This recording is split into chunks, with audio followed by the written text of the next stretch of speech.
Ever wondered why we humans, despite our advanced tech and sophisticated tastes, still resemble our furry friends in the animal kingdom? Yes, we're talking about body hair. It's a hairy conundrum, isn't it? We spend countless hours and dollars trying to trim, shave, wax, and laser it off, only for it to make a triumphant return. It's like that uninvited guest who just won't leave the party. And yet, it's as much a part of us as our opposable thumbs and our capacity to binge-watch an entire season of a TV show in one sitting. But why?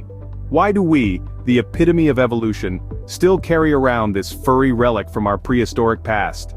Is it just nature's idea of a practical joke, or does this fuzzy stuff actually serve a purpose?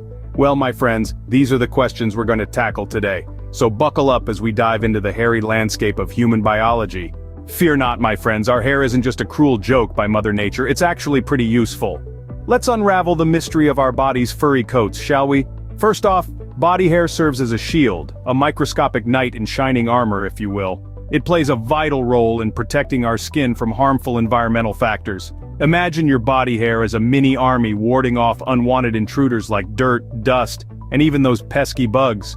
It's like the bouncer at the club of your skin, letting in the good vibes and keeping out the bad. Now let's talk about body temperature. Picture your body as a well-oiled machine that needs to maintain a constant temperature to function optimally. Your hair is like the thermostat of this machine. When it's cold, your body hair stands on end, trapping a layer of air to insulate you and keep you warm. It's nature's way of giving you a snuggly fur blanket, and when it's hot, the sweat from your body wets the hair, and as it evaporates, it cools you down. It's like a built-in air conditioning system. Who needs modern technology when we've got Mother Nature's ingenuity, right? But wait, there's more. Our hair is not just body armor or a temperature regulator, it also acts as a sensory extension of our skin.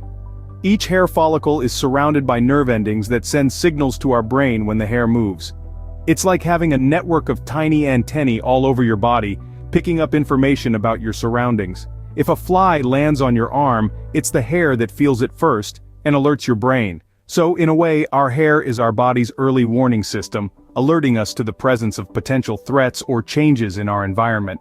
So next time you're cursing your hairy legs, remember they're just trying to keep you warm and safe. Did you know that your hair is a chatterbox? Yes, it communicates without uttering a single word. Now, that might sound like a line from a fairy tale, but it's not. It's pure, undiluted science. Our hair is a silent communicator, and it's a pretty good one at that. It speaks volumes about our health and even our emotional state. Hair can tell if we're stressed, sick, or malnourished. It's like a biological billboard that broadcasts what's going on inside our bodies. When we're under stress, the body redirects nutrients away from hair growth to more vital areas. Thus, hair loss or changes in hair quality can be an early warning sign of health issues. And it's not just about health. Hair is also an emotional barometer. Ever heard of goosebumps? When we're scared or excited, tiny muscles at the base of each hair tighten, causing the hair to stand upright.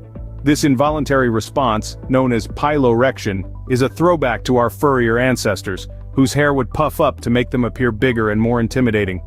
But the communicative role of hair goes beyond health and emotions. It also tells a story about our age.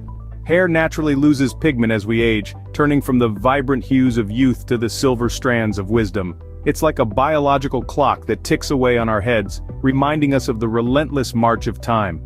And let's not forget, our hair also broadcasts our personal style and identity. Whether it's a punk rocker's neon mohawk, a corporate executive's sleek bob, or a teenager's messy bedhead, our hairstyles speak volumes about who we are and how we want the world to perceive us. So the next time you look at your hair in the mirror, remember, it's not just sitting there. It's a silent communicator, whispering secrets about your health, emotions, age, and personality. It's a storyteller, a herald, and a confidant, all rolled into one. So your hair isn't just sitting there, it's busy sending signals. Our hair isn't just about us, it carries the tales of our ancestors too. Imagine this, millions of years ago, our ancestors were pretty much covered in a thick, furry coat. Just like our primate cousins, they had hair all over their bodies. But as time passed and evolution did its thing, we lost most of that hair. Why, you ask? Well, let's take a journey back to the times when our ancestors were swinging from trees and living in the wild. The hair on their bodies served as a protective layer against the elements. It kept them warm during cold winters and shielded their skin from the scorching sun. But as they began to walk upright, things changed. Standing on 2 feet exposed less of their body to the sun, reducing the need for a full-body fur. Simultaneously, the advent of tools and fire meant they could create clothes and shelters, offering alternative ways to protect themselves from harsh climates. So, slowly but surely, the hairy, ape-like ancestors began to shed their fur. But that's not the end of the story. As they moved into different environments, from dense forests to open savannas, their body hair evolved to suit their new homes. For instance, in warmer climates, having less hair was beneficial. It allowed sweat to evaporate more quickly, helping to cool the body efficiently. On the flip side, in colder regions, thicker hair or fur was a survival necessity. It provided an insulating layer, trapping heat close to the body. Interestingly, these environmental adaptations can still be seen today in the varying hair types and densities across different ethnic groups. Even the hair on our heads tells a tale of evolution. Long hair can protect the scalp from sunburn while also providing a little insulation. It's like having a built-in hat. And let's not forget about the evolution of facial hair. The beards in men might have evolved for reasons ranging from attracting mates to intimidating rivals. So, our hair is a living, evolving record of our species' journey. After all this hairy talk, you may wonder, do we really need hair in our modern, temperature-controlled lives? Well, let's dive right in and untangle this hairy situation. Let's start with the pros. Hair, especially on our heads, provides some degree of protection. It guards our scalp from the harsh sun and cold temperatures, and of course our eyelashes and eyebrows keep sweat and debris out of our eyes. Meanwhile, our nose hairs filter out dust and harmful particles from the air we breathe. So, in a way, hair is like our body's very own security system. But then there are the cons. For one, excess hair can be a breeding ground for bacteria and parasites. Not to mention, maintaining hair, whether it's on our heads or elsewhere, can be a chore. And who hasn't experienced the pure agony of a bad hair day or an accidental nick while shaving? From a scientific standpoint, it's a mixed bag. Some anthropologists believe we've been evolving away from hair for millions of years, and we're continuing to do so. Hairlessness, they argue, is a sign of evolution, just like our reduced tailbones and wisdom teeth. On the other hand, some biologists argue that hair, especially underarm and pubic hair, may play a role in sexual attraction. They believe these hairs help to trap and spread pheromones, the chemicals that trigger sexual attraction. And let's not forget the psychological aspect. Hair can be a significant part of our identity, influencing our self-esteem and how others perceive us. It's a canvas for self-expression, whether you prefer a buzz cut, flowing locks, or something in between. In conclusion, while we don't technically need hair to survive in our modern world, it does serve several functions that might make life a little more comfortable or interesting. So, whether you choose to shave, wax, or let it grow, remember, your hair is more than just a fashion statement. Before we wrap up, here's a fun fact. The average person sheds 50 to 100 hairs a day. Yes, you heard it right. Don't panic though, we're not going bald at an alarming rate. Our bodies are simply following their own natural rhythm of growth, rest, and renewal. Did you know that each of your hair follicles has its own life cycle? It's like a tiny individual soap opera happening right on your head.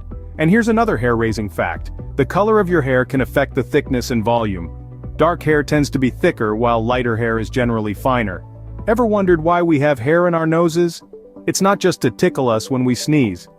These tiny strands act as a frontline defense, trapping dust, bacteria, and other invaders before they can get inside our bodies. So the next time you find a hair in your soup, just remember, it's perfectly natural.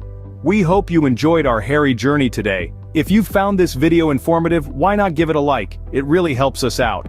And we'd love to hear your thoughts and any hair-raising stories you might have, so please leave them in the comments section below. Remember to subscribe to our channel for more fun and educational content like this. Every like, comment, and subscription helps us bring more content to you. So don't be shy, engage with us. Until our next video, keep those follicles happy and healthy.